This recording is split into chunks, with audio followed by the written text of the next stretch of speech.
And now on to number 4. We talked in number 5 about a defensive back.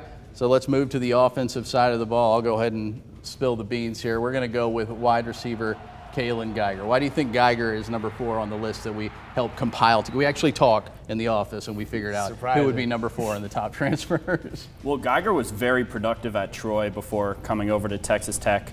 He was all Sun Belt in both of his seasons at Troy, and he had more than 750 yards in both of those years, one of only 7 receivers in college football to do that. So Texas Tech is bringing in a guy who has proven that he can rack up yards. The big concern is he very boom or bust? Does he have 3 catches and he just has to break them up? But he's pretty consistent in terms of the fact when he had those 100-yard plus games, he had 6, 7, 8 catches. So it's a big volume guy who doesn't just need to rely on breaking a 50 or 60 yarder to be successful and have those kind of numbers. He still comes in here, like you mentioned, production-wise.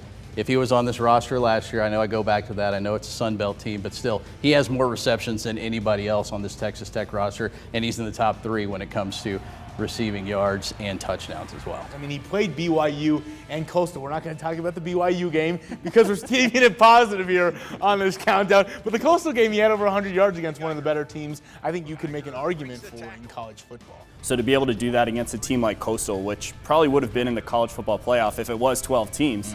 So if he can do that against Coastal, he should be able to do it against the TCUs and Iowa States of the world.